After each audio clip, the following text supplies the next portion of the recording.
يا جماعة، أنا اسمي سوسو، عندي 40 سنة، كلها قضيتها في البيت الكبير اللي ورثه أبويا من جدي.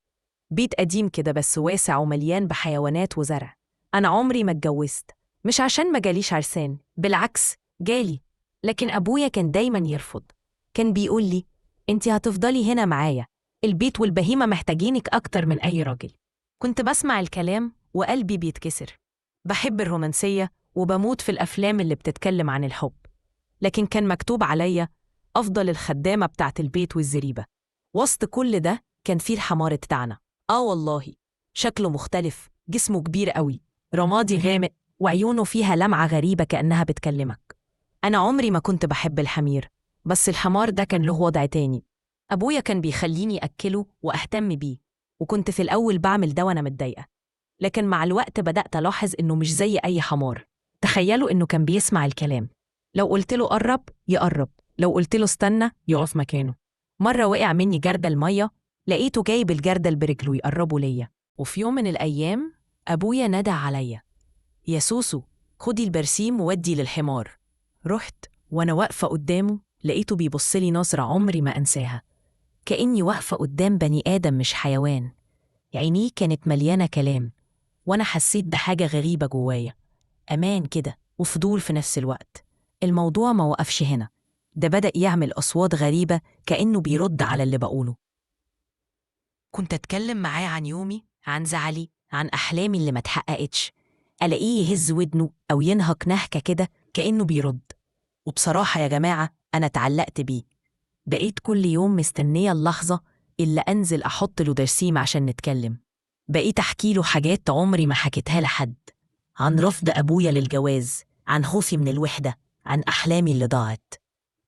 الموضوع اتطور لدرجة إن مرة كنت راجعة من الغيط بالعصرية، لقيت عجل طالع عليا جري. أنا اتخضيت جدا، فجأة الحمار جري عليا وحط نفسه قدامي، والعجل خاف ورجع لورا.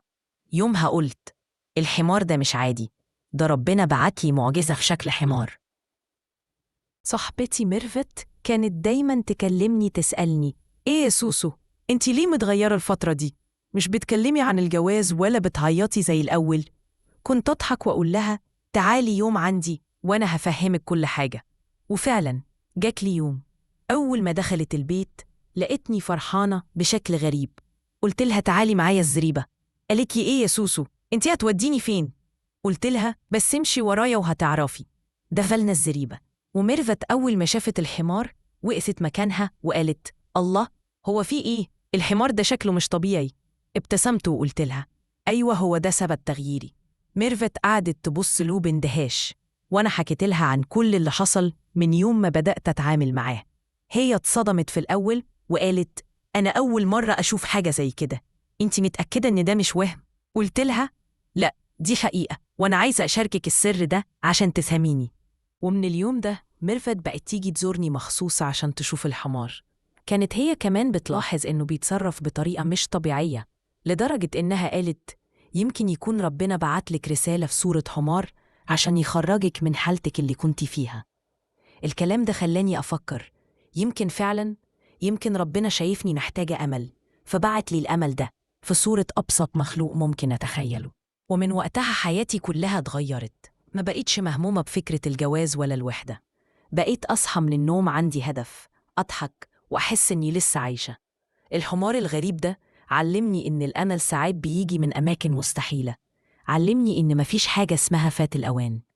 والأغرب إن القرية كلها بدأت تلاحظ إن في حاجة غريبة، كل ما يشوفوا الحمار يقولوا: ده وشه حلو. كلنا يبص لينا نحس براحة. وأنا بقى لقيت في الحمار ده مش بس حيوان، لقيت فيه صديق ونس وسر وحكاية. وعشان كده يا جماعة بقول لكم: ما تستهونوش بأي مخلوق، لأن ممكن يكون فيه رسالة ليكم. ودي كانت حكايتي مع الحمار الغريب.